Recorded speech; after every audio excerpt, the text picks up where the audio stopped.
Welcome to Positive Talk Radio. Our goal is simple: to explore evolving ideas one conversation at a time. So, stay with us as right now we present. I've got a great show for you today and a wonderful guest that has been on the show before, and we've talked to her a little bit, and I just had to have her back because we didn't get everything done that we wanted to get done, and so now we get to get more done, if that makes any sense at all. Her name is Sam Rafoss, and she is a counselor. She is a podcaster. She's soon to be a budding author, and we can talk about that a little bit as well. The book that she has that she's going to be putting out.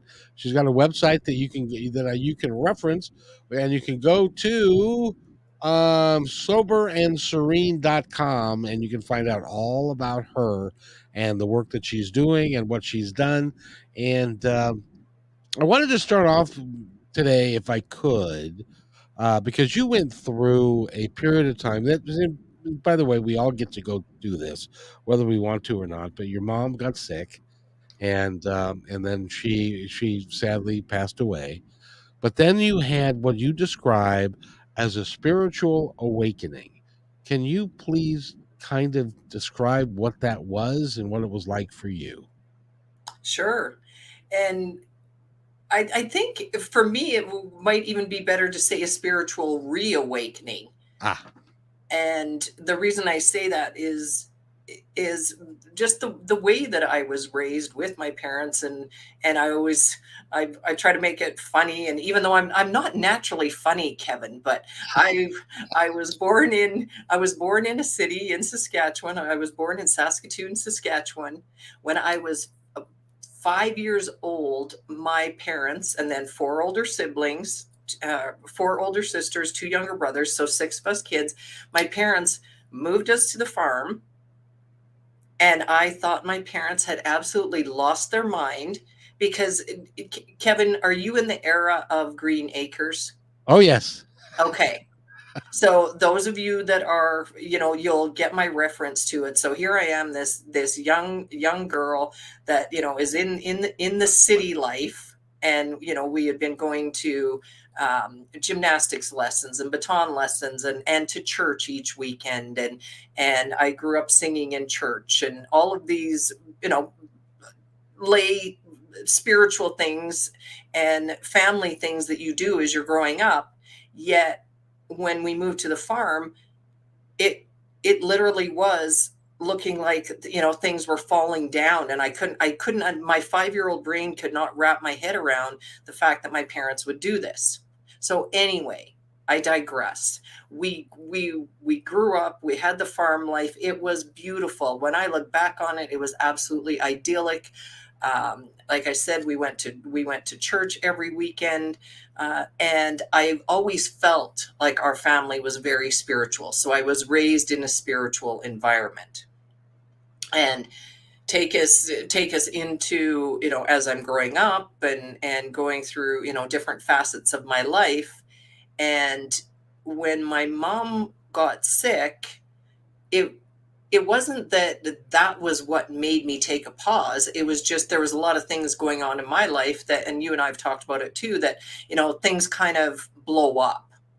Yeah. So when I was spending time with my mom, I still think that spiritual awakening, and why I can look back on it now and think of it that way, was if my life didn't, quote, blow up, I wouldn't have got extra time spent with my mom, because even though she was sick, it was nothing super serious. It was nothing that should have, made her pass away or anything. And that's what happened. But the spiritual reawakening came after that, as I assessed my life, as I assessed and went, okay, wait a second. If all of those things that it happened in 2018 wouldn't have happened, which I thought were, terrible. And you and I've talked about it, the country song Gone Backwards, your dog dies, Yep. you lose your job. And for me, it wasn't necessarily losing my job because I was working for myself. It was just a lot of things happened that year. And, I contracts didn't renew, or so, like anything that I was trying to make happen wasn't working. So I finally, threw my hands up and said, okay, I guess I need to take a break, which made me spend some time at the farm where my mom was living with my older sister. So I've got this beautiful period of 4 months with my mom that I wouldn't have had if my life wouldn't have blown up. But that's part of the plan. Exactly. Somebody else's, and we laughed about it, I think, last time, that we make plans and God laughs. Yep. So I had plans for my life, but I mean, God knew deep down that I wanted to spend some extra time with my mom. It was always in my head and my heart, but I kept putting it off because she was 5 hours away from where I was. And so that's where I say the spiritual part comes in, is because deep down, God knew that whatever was going to happen with my mom was going to happen. And this is the way I rationalize it for myself and make it make sense. So I got those 4 months with my mom to be with her every day, to play cards, to cook with her, to laugh with her, to eat with her, to get to know my sister and her husband and her daughter that all farm together. And I got extra time with them. And I got to even go more, quote, within, really, spent more time in prayer and more time in meditation and walking out in nature, doing all the things that I said I did, and I sort of did before that, but I was so focused on getting things done and making things happen that even my meditation times and some of the self-care practices I was doing, I was shortchanging myself. Yeah. Well, you see, and that's why I wanted to bring that up, because I believe, honestly, that all of us reach a point in our life when we say, basically, is this all there is? And why am I really here? And it's important for us to, when that comes, because it comes for all of us. Some of us bury it and say, "Nah, I'm not going to Yep. change anything," and I can't, the job's too good. I need the money. The wife doesn't like it. I don't know. We come up with a lot of excuses, but we all come to a point when our inner self, our soul, if you will, Yep. says, "This isn't what you were meant to do. This isn't why we came here. Why we came here was something totally different, and let us lead you into where that is, so that you can lead the life that you were meant to lead, and thus be happier with the life that you're now leading." So true. So true. And sometimes it takes the the and the problem isn't the right word. It takes something to seemingly look like a devastation, or at the point that it's happening, it looks like, why is this happening to me? I don't want this to happen to me. It doesn't feel good. It hurts. It's not the way it's supposed to be. Yet it's still the easiest way, or the way that you've made it happen. Like, I made it happen for myself by not listening to what I really wanted and trusting what I really wanted. I kept ignoring it. I kept ignoring the signs. You talk about, you get that little tap on the shoulder, you get the thought or whatever, and then sometimes it takes the 2x4 to really, hit you over the head and go, like, you're not listening. It always takes, at least for me, for me, and I can only speak for me, but it always takes a 2x4 to get my attention, and then to move in the direction that I have already chose for myself. I Yep. just didn't know it, and so they give me a hint. They say, "Okay, well, here you go. This is this is how we are going to help you achieve the plan that you set out for yourself." You're right. I fully subscribe to that thinking as well, Kevin. Well, Or belief. That's my belief too.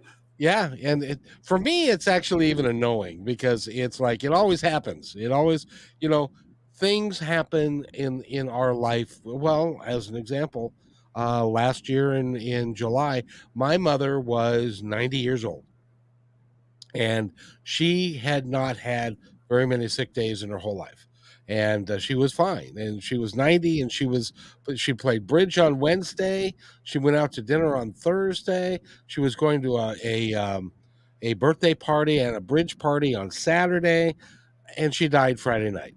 Totally unexpected, and and but it was the way it was designed and meant to be for her life to play out the way it did, and then also for how all that fell out to the family of how we were able to deal with that and had to deal with that, and it all played out the way it was supposed to play out. And even though we didn't want it to play out that way, and I know that you didn't want your mom to pass away, and but now was it? She had been ill, but was it still a surprise that she passed away? Oh yeah, because her illness was there was nothing life threatening. It was just at she my mom would get pneumonia and get better because she had completely with it. Like she was 81 at the time she passed away, but she still moved well. She was well in all aspects, but she would get pneumonia, and because she had lost so much weight, her and I were typically about the same size, but the year that I was last with her, she was probably at least 20 pounds less than I was. And we would joke around with her, and I would say, Mom, we got to get some meat on your bones and things like that. So it was the last time when she did get pneumonia, her body, for whatever reason, she just couldn't fight it off. So it wasn't like she had any illness that she was expected to die from. So then it really was a blessing that your business was kind of stagnant and things weren't going that well, and so that you had the time to be able to go and spend 4 months with her, not knowing at the time that that was going to be the final 4 months of her life, but it was an important part of your journey as you went through those experiences. Would you agree with that? Kevin, because hindsight's 2020, I look back on that and I am just so grateful.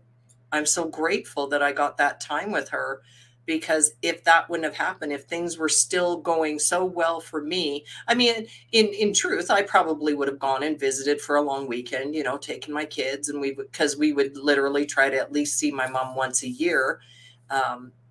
But I look back on it and think, my goodness, like I am just so blessed that I'm full of so many memories and full of so much love and gratitude because I think I left the farm would have been in beginning of April of that year, and came back to Calgary, and my mom had passed away. She passed away June 23rd of that year. So it was completely unexpected. We did get to see her. My daughters and I did get to Edmonton where she was in the hospital, and we did all of the siblings made it. Like my siblings, everyone made it that wanted to. I think except for one brother that was driving and didn't make it in time. But yeah, it was definitely shocking for all of us. You know what happened to you, and with that period of time, I call it the 50,000 foot effect. And let me explain what that is for those of you who haven't heard it before. And that is that we don't get to have the 50,000 foot view. If you get on an airplane and you can see, um, lots of land and where you're going, and the hills and the mountains and all of that. And but when you're on the ground, you don't get the benefit of that. You get to see what's one step ahead of you and one step behind you, and that's the metaphor that I use for our life, because that's what we get. We get the ground level view, and so we have to trust and have faith that we're walking in the right direction, and that those around us and that are around us in the spirit world will help us and guide us in the right direction. And if we go in the wrong direction, they gently, or in some cases not so gently, push us into the right direction so that because they know where we want to go. We don't know how to get there, but they know where we want to go, and so they just guide us there. And At least that's my frame of mind. That's my opinion. Is that a good metaphor? Yes, I love it. I'm going to use that, Kevin. You may. It's you. Please do, because it really is for me. It tells me everything that I'm doing in life that I'm being led to do, and and we all do. I know you've got stories in your life where it was paramount that you made a change, made a switch. We're going to talk about that in a second. Made a switch in your life, and you recognized that it was time to do it, even though it was difficult for you to do it at the time. But you knew that that was your direction, and that was a gift that was given to you. I believe. Yeah. And So I think it did come from that whole time period, because after my mom passed away in 2019, and because my business had been, on pause for a little bit, as I was, either hanging out with my mom or dealing with the grief. And then during that time period, because I wasn't sure what I wanted to do, I kept thinking, oh yeah, I can go back and do what I normally do. But my heart wasn't in it. So I just had a part-time job. I had a part-time job that, kept some money rolling in, and allowed me the time for that extra inner reflection. So for the spiritual work, that, because you and I both know that the inner work, you have to do the inner work. Nothing comes from outside. Nothing fixes us from outside, no matter what we might look to solve a problem.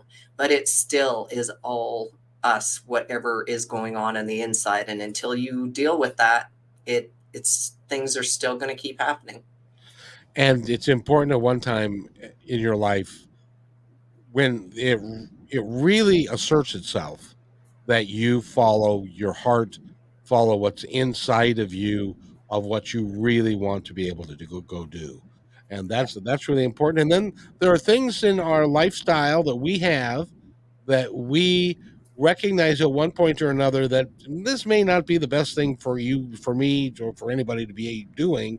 And you came to one of those places in your life, hence the name of your website, which is soberandserene.com. You can go there and find out all about Sam, about all of her work, about her services. She does a podcast, and I really appreciate that you do that and stuff. But and you also are, and we'll talk about this too. You're calling for authors because you want people to collaborate with you on the first book that will be entitled Sober and Serene, right?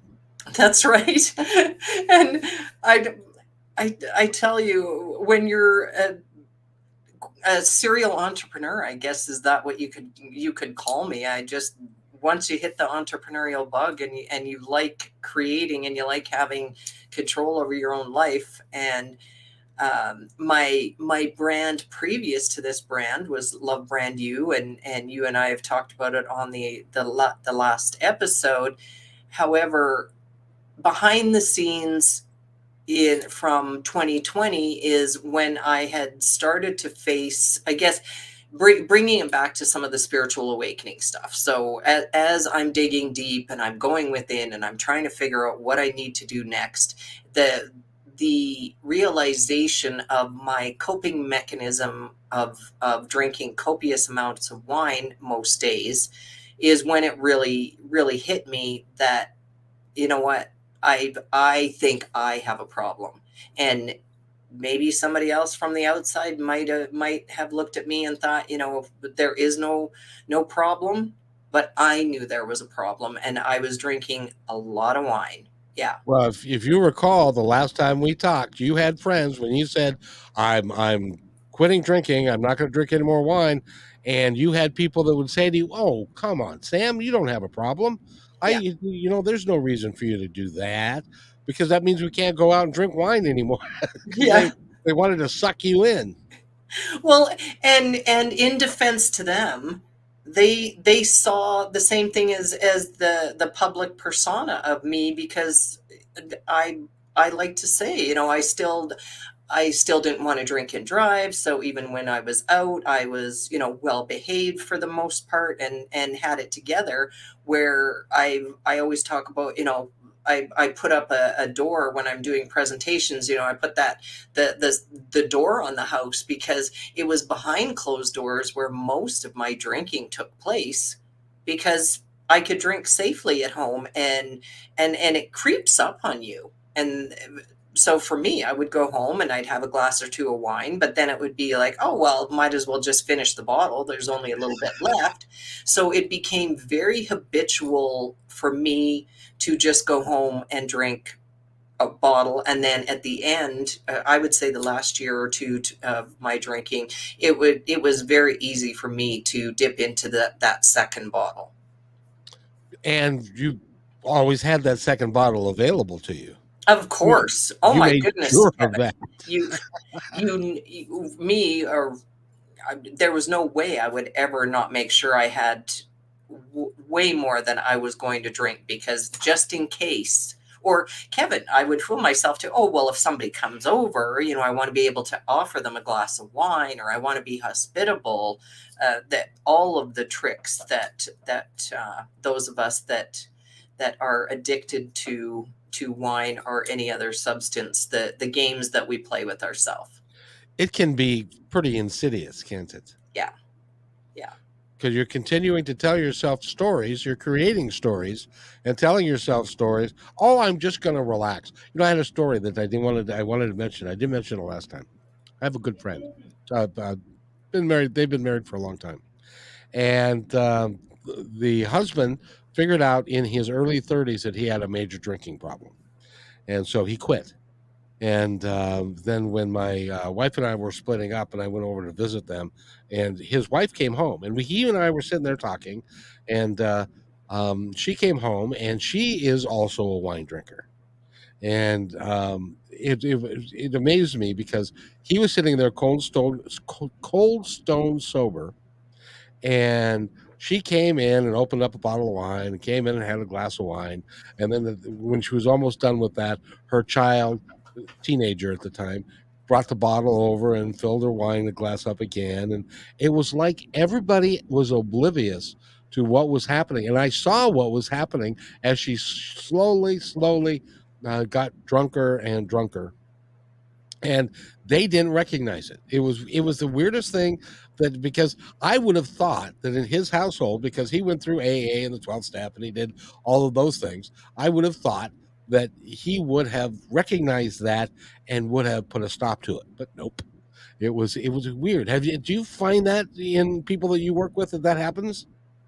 I don't know a whole lot yet, Kevin. And the reason that I say that is because I'm just starting to work with individuals on the alcohol piece. Because I've been doing health and wellness coaching and helping people with their diet and lifestyle for years. And it was only when I went through this myself, and well, today marks 855 days, 2 years, 4 months, 2 days. And yes, thank you. Congratulations. Thank you. But I didn't bring it into my business or change my brand or anything until, what was it, July of this year, when I hit 2 years. And that was me purposely. It was purposely. I didn't want, one, I wanted to make sure I was solid in my own recovery, that I was at a certain place.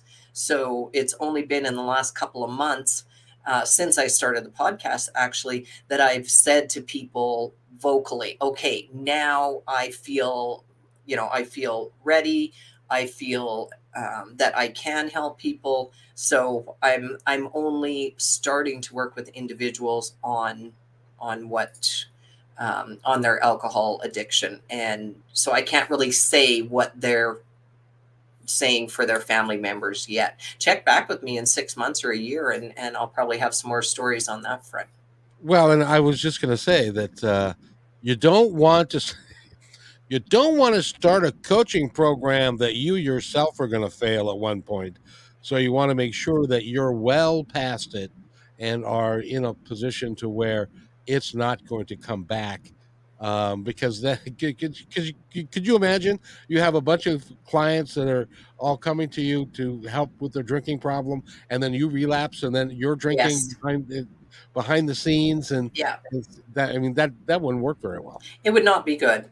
And I'm pretty solid, and I recovery is a serious topic, and it's, I likely the likelihood of me taking a drink, it just really doesn't even cross my mind right now. My life is so good, and I love my life that I can, and I have so many tools that I I do. And Kevin, I remember that last hangover. I don't want to go there again. So there is a lot that I've got in my toolbox that would prevent me from relapsing, and I feel confident enough that if somebody does want to work with me, I feel confident enough that I can, help them on that journey. But you know, all it would take, I think, I truly believe, is just one casual glass of wine, thinking that I can, and we call it in our recovery space. We jokingly say, "Oh, I can moderate," meaning we can be like the individuals that can have a glass or two of wine and not necessarily want to drink the whole bottle. I've been down that road 100 times where I've tried to moderate. I get back to the same behavior, and I just really don't want to go there. Well, there comes a point in time when it is counterproductive. It Yeah. doesn't work for you anymore, and by the way, it's expensive as hell, Hmm. and it's not conducive to you leading your best life. It really isn't. Yeah. But you've got to make that determination for yourself. And so there are people that are listening that somebody's asking you, all right, did you do a 12-step program? Did you go to 30 days of rehab? How did you stop? Um, well, it starts with a decision. It really does. And I had many decisions. Hey, I'm going to stop. And the last time for me was in early 2020. My daughter was having my grandson, so I was staying with her, and this is when I was drinking a little bit more because I could. It was like we were just at home, and that's when the lockdowns were on and everything. You're an adult. And You can do that. You yeah, know it's legal. You can do anything yeah, you want. yeah. And then I really truly decided that I didn't want to be a drunk nana. I was like, wait a second, now that I have this amazing, beautiful little grandson, you know, that was the decision that solidified it for me. However, I'd stop drinking for a week, and then I'd drink for a week, or I kept thinking, oh, I can moderate this, because I couldn't wrap my head around that I needed to stop forever. So how did I do it? I literally went, okay, I am going to do 30 days. I could wrap myself around. I checked out AA. I checked out a couple different things, and I was like, no, I really, and because I was doing so much spiritual work and personal development work and everything, I really just thought, I've got to figure this out. So I committed to myself that I would do 30 days. I didn't think past that. And I just did it day by day. I'm not going to drink today. And my number one strategy at the beginning, Kevin, I knew that if I wasn't going to drink, that I just couldn't be in areas that I drank, and I drank everywhere in the house.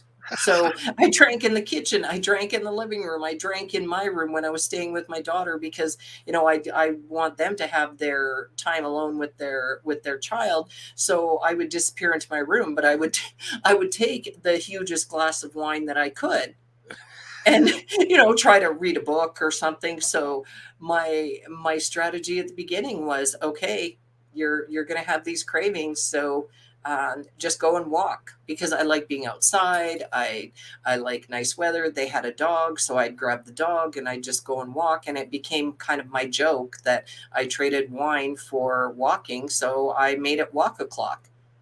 And Yep. then I just kept repeating 30 days. I just kept saying, okay, another 30 days. Okay, you can do another 30 days. And then at about 6 months, I was feeling so good. I had never, in my adult life, I had never felt as clear. My head was clear. Like, I just kept feeling better and better. So I just kept sticking to it. And then, of course, doing meditation, making sure I was eating healthy. Like there was journaling, reading great quit lit literature, books, and listening to podcasts, and doing a lot of self-reflecting. And yeah, like I just, but that decision to the final decision, and you ask again, and we talk about it in our community, and I talk about it with the women and men that come on my show. We all get it when we say that there's something that clicks with that decision when you finally decide, because we've all had 1,000 day ones. Oh, sure. Oh, sure. Well, you know, I can only imagine what it would have been like if you'd have gone to a 12-step program and your first AA meeting and they have you stand up and you say, "Hi, I'm Sam. I'm a health and wellness coach and I'm an alcoholic." That would have been a lot to digest all at the same time. For me, it was, Kevin. That's, I can imagine, because you were preaching health and wellness yeah. and eating right and doing all of that, and then to say I'm an alcoholic. But you see, your version, what, and what do they call it now? They don't call it alcoholic. They call it um, They don't diagnose the person like that. What they've really tried to do is do away with the labels, which I agree with too. I don't believe anyone is a label. People are people. But they talk about alcohol use disorder. that's what it is. So Yeah. there's different levels of, that's why some people, didn't think that I had a problem. Well, I, according to the diagnostic manual, statistic manual of alcohol use disorder, absolutely, I was drinking way too much. Yeah, but it's not like you were. It wasn't obvious. Uh, I'll give you an example. My brother had a problem with alcohol, and he did not have an off switch, so he could not stop. If he started drinking, or when he started drinking, he would drink all day, every day, because he would wake up hungover, and as he liked to say, "I'll just crack a beer, and that'll make me feel better." And so, but then that would start the roller coaster happening all over again. And one time, I was working at a fine dining restaurant at South Center, and he came up with his little ball cap and his clothes that were dirty and messy, and he was drunk as a skunk. But he came all the way down to South Center to because his girlfriend apparently had thrown him out, and he had nowhere else to go, and so he waited for me. I still have the picture in my mind of this poor little man. He felt like he was like a million years old, just swaying back and forth in the chair that he was in, because he couldn't hold himself straight. Have you seen people Yeah. like that? And so we went out to find his car, because he was going to follow us to my apartment where he was going to stay for a little while. We couldn't find his car, and Thank goodness, because I yeah. would hope he wouldn't be driving. Well, what he did is he left the keys in it, and somebody stole it. Oh my goodness. And so he was like, I was here. I swear it was right here. And so he left the keys and then somebody stole it. We get a call 2 days later from Grants Pass, Oregon, which is like 800 miles from where I live. And that's where the car was. So then we had to go all the way down to Grants Pass, and he still was drinking, Oh and go my. and then pick up the car and come all the way back. And, um, and then we get to our house, and we had a aquarium with fish Yeah. in it. Well, he was cold, because sometimes when you drink a lot, you tend to get cold occasionally. So he was cold, so he turned the thermostat up to 80, and we went then and we drove 7 hours down and 7 hours back. By the time we came back, all the fish were dead. Oh no. Oh. So that kind of damaged our relationship for a long period of time because then he wanted to go get a 6 pack of beer. So it was like, goodness gracious, I don't know what to do with it. So his problem was different than yours, but yours was debilitating from the fact that it kept you from doing what you wanted to do when you wanted to do it. Yeah. You you could say that I was just a high functioning person or a high functioning wine addict is what, when I look back at it now, because I was, I would know enough to, make sure that I didn't do anything. Um, I would get my work done, or if I had to teach in say in the morning, I would make sure that I would still go to bed at a decent time, and not crack that second bottle of wine, or I'd have all these rationalizations for myself that, oh, okay, well, if you're not doing that, then okay, you can drink, but no, if you're doing that, then you better not. And like, it took a lot to organize it in your head, because everything for me was, my whole schedule was wrapped around the fact of, could I drink or couldn't I drink? So I was always managing, and because I wanted to get my work done, and because I wanted to cook for my kids and be a good mom, and still get yoga in, and still, Kevin, I was talking with one of my other guests on the podcast last week, and we're both in the health and wellness field. And we would talk about how we'd go do a great workout, and then we'd go out for drinks. And in our early years, we'd still maybe have a cigarette too, because it was okay to have a drink and a cigarette. And this is the same behavior that I did even in the late year. Not smoking, I gave that up quite a while ago, and would, oh, yuck. But the drinking is still so normal in today's day and age. So it was normal for me to want to drink. Well, and I will tell you this, that if you look at the statistics, there's a whole bunch of highly performing alcoholic people, and my father being one. Yeah. He was a 6 pack a day man, and but he worked 50, 60, Yeah. sometimes 70 hours a week, and so he felt like he would come home, and that's how he would relax, rather than doing some activity or whatever. And but there's tons and tons and tons of people that are exactly like that. Yeah. Well, and because it's so normalized. I defy anybody who's listening to us now. I'm a football fan, and if you are on a diet, if you want to eat well, and not drink, you can't watch football anymore, because all the commercials are either a fast food restaurant or something along those lines, or a burger, and then of course there's whiskey and there's beer and all that kind of stuff. You can't. It's everywhere. It's pervasive. It's just everywhere. Yeah. So I'm really glad to have met you. You are doing some really cool work, and I implore everybody to go to our website, which again is soberandserene.com. Now I want to ask you about your call for authors, because there are people that may be listening that may have a story. What are you looking for to build the first Sober and Serene book? What I've done with my publisher friend Keisha, because I was talking with her, and I said, I want to tell the stories of either my podcast guests that talk about their sober story, and sometimes people don't want to write their book, but they want to tell their story. So I decided, hey, why not? Let's put together a Sober and Serene anthology. And if anybody follows me on Twitter, or anybody knows me on Instagram, I talk about numbers, how much I love numbers. So I love the number 22. So I just thought, okay, let's get 22 authors, including myself and Keisha. So 20 other people.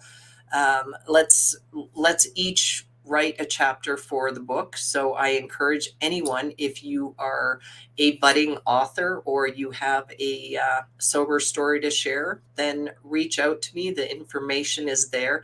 What we're doing right now, we thought we'd have a publication date in the spring. We'll see. Really what I'm doing is just having conversations with people about the book and talking about it. And then if authors are interested, then right now we're just taking deposits for, yes, I want to be in the book, because we want to get to a certain number of people. Then because we have to know when we're going to put the timeline out. So at first I was like, oh, we have to have it published by December. Then it was like, oh no, we have to publish it by April. And really, I don't have to publish it by any time. Right. We just need to know how many people are in it. So the sooner that I know that, say we've got 15 authors signed up, and I'm talking to people right now that are signing up, as soon as I get to that 15 mark, then we'll be able to figure out the timeline. So it's a collaboration book of sober stories. And you will find the right number of people at the That's right right. time will show up, and it'll just be magical, and they'll just show up. And there may be somebody, I heard you on this podcast, and I can't remember the podcast, but I remember I was Sober and Serene, so I looked you up, and now I want to write a chapter in your book. That could happen. That's right. And it actually happened with somebody that contacted me a few weeks ago. So I always say it all starts with a conversation. So I love talking with people and seeing how we can best work together in whatever way or fashion.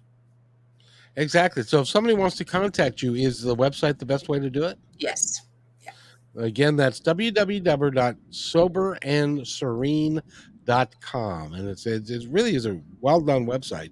And you've got a huge store in it and stuff. And so that's really cool, because you've been doing this a while. Yes. I have, Kevin, and I do love what I do. Well, you're going to have to come back, and I want to keep up with you as far as the progress of the book and how you're doing and stuff like that. And you are a fun person to have on the show, and I thank you for it. I always appreciate hanging out with you, Kevin. Thank you so much. Well, we try and make it as comfortable as we can and stuff, but and I think we're doing okay. What do you think? You are fantastic, Kevin. I share your show with everyone that I can think of when I'm talking to people. Oh, you're very nice. Thank you very much. I appreciate that. And you can go to Sober and Serene, and her episode is right there too. It is. It's under, I think I put it under media, my Yes. guest appearances. Yeah. Yes, you Yeah. did. So That's now, right. I've got to run, but tell me a little bit about the podcast. And is it something that you are deeply ingrained in? Is it something that you want to continue for a long period of time? Oh yeah, I've started it on YouTube in July, because I wanted to do a video podcast. So it is a video podcast. So I typically I typically record 1 or 2 episodes a week. I like to get them up there on Fridays is usually when I release them onto the channel. So the information is there under podcast. I call it podcast because people are familiar with what a podcast is. And if you have a sober story that you want to share, I invite you to apply to be on the show, and it just answers a few questions and I can get a hold of you. And I get a lot of people reaching out and just saying, hey, I heard that, you do this, or I'm in talking to people and they say, hey, I've been sober now 30 years. And I'm like, okay, well, let's get you on the show. Because I think the more that we can talk about it and normalize it, because most of the people that have been on my show are similar. A lot of people have said to them too, they didn't know they had a problem. So I think it's alcohol and sobriety recovery is that problem that people think they have that no one else has, but it's more prevalent than ever, and especially in today's world. And I love sharing the stories of other people. So yes, please reach out. See, then the reason people don't know it's more prevalent than it is because everybody hides in their room. Yeah. And I've heard lots of Behind stories. closed doors, Kevin. Yep, That was me. that So that's why I'm the other side now. I was so quiet about it. I never wanted to talk about it. Now that I do talk about it, now I've, as one of my sober friends says, recover out loud. and it takes a great deal of courage, a great deal of guts to be able to do that, and to do it without a great deal of assistance. But I suspect, correct me if I'm wrong, but I suspect that you relied upon your spiritual nature um, and the the folks on the other side that your angels and whoever it is that were there to support you. And I suspect that you relied upon them a great deal. Oh, for sure. Because I talk about my life is holistic, body, mind, spirit. So I had the exercise and eating pretty good under control. I do eat fairly healthy. So it was somewhat easier, but I I prayed a lot and meditated a lot and did everything I could to especially at the beginning, because it is such it's a huge addiction. It is indeed. By the way, we've been talking with Sam and your last name again. I don't have it right in front of me. Rafoss. Rafoss and Sober and Serene. That's where you want to go. Now, before we go, I want to give you the opportunity, and I'm going to step aside and give you the opportunity to tell the folks that are listening now and those who will listen to this over the mists of time anything that you would like them to know. um, I usually just say that whatever you're thinking about, like, because we know it from within. And I've said, people have said to me, do you think I have a drinking problem? Or I don't think I drink that much. What do you think? And I truly, want to be the person that listens and can help anyone through their recovery journey. However, it is not for someone else to decide if you have a problem or not.